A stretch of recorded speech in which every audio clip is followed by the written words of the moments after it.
Hello, my name is Casey. This is my 321 reflection for this course, Child Development.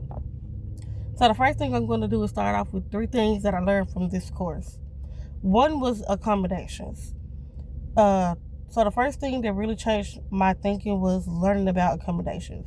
Before this class, I honestly thought accommodations was just maybe extra help, or they got, well, you don't have to do this, you don't have to do that.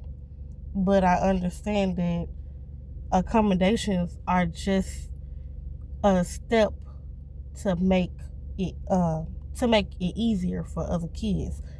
Well, not easier, but to make it a even playing field so that they can get the lesson just like everyone else.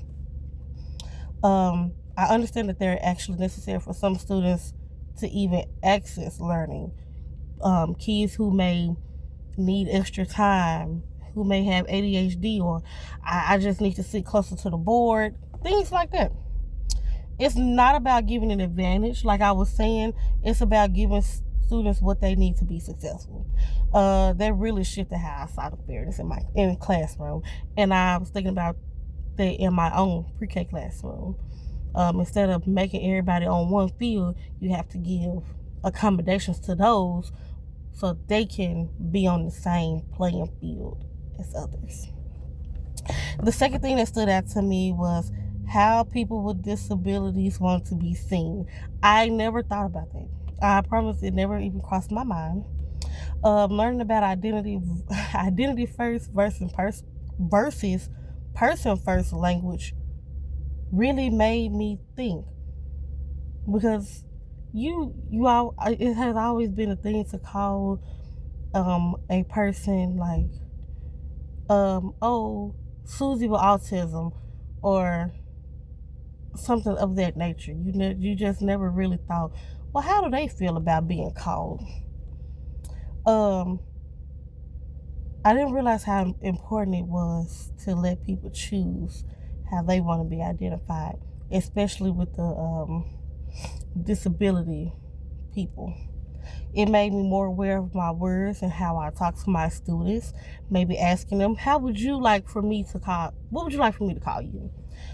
Um, I want to make sure I'm always being respectful and not define someone by just their abilities.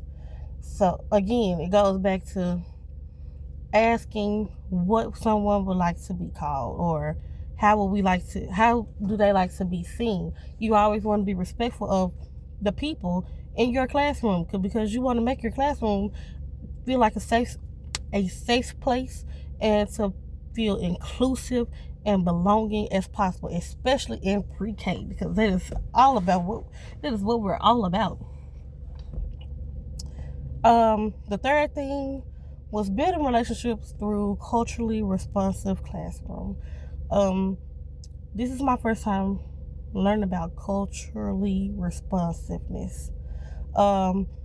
This one really hit a little closer to home because I work in pre-K classroom, so I see every day how important for kids to feel safe, understood, heard, seen, valued, all of the above. So when students feel like when they feel like they belong, they open up more. When you got that classroom to be like, hey, this is the safe space, they open up more, and they're willing to learn. And I have seen that firsthand, especially last year with a little boy who had autism. He was so he cried every day, but when me and my teacher made him feel like we belong, I gave him a nickname. All the kids, they clung to him, and they just, hey, this is our friend. He's no different than us. He really opened up, and so I didn't know what culturally responsiveness was last year, but I see it now. It reminded me that relationships come first before anything else. So the two ways that I have grown. One way that I've grown is how I think about my students. I'm more mindful now that every child is different and may need different support. So one quote that stood out to me this semester was from Professor Harvey. He said, don't take children take children where they're not, take children where they are and not where you expect them to be. That really stood with me because it made me reflect on my own thing with my kids this year. I have about 6, 7, 8 kids who might be on the spectrum, and there's certain stuff you be like, well, you should know this, you should know this, you should know this. But I had to remember, wait a minute, let me take them where they are, and go from there with them. So my other kids might be up here and other ones down here. Even it out. Take them and bring them up here to meet the other kids. Also, another way that I've grown is how I speak and interact. I'm more intentional with my language and how I respond to my students. I know we all have to be aware of what we say or how we say it. And sometimes I have my days where I want to say, shut up, oh my good, something. But I watch what I have to say. I want to make sure I'm creating a more intentional with my language and how I respond to students.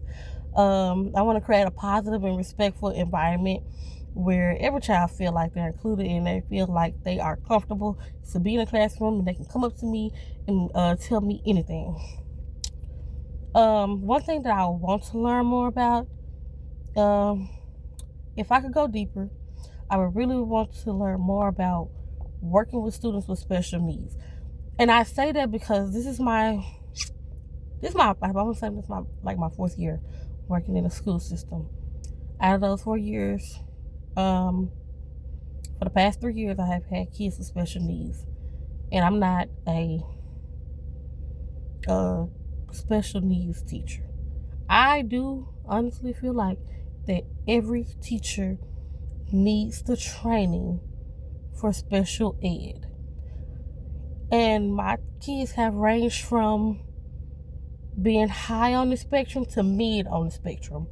But I do want to learn more about working with them, especially with the behavior and the communications, because this year I see a mix. I see the behavior problems and I see the communications, and it's so hard, and I just want to give up. But I know it's not their fault. They just need someone who can work with them and that can understand and get them to grow.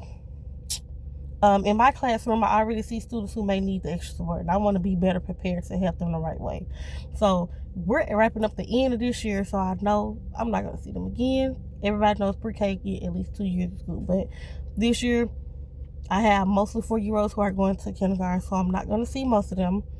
So I want to be better prepared for next year. I think me learning hands-on strategies will really help me grow as an educator to help them. Overall, this course helped me grow a lot in how I view and support my students. I try to take what I learned from class into my own classroom. It's hard, but I'm going to do it. I know it, and I know I can do it. And I will carry all of this into my own, whenever I get my own classroom one day. Thank you.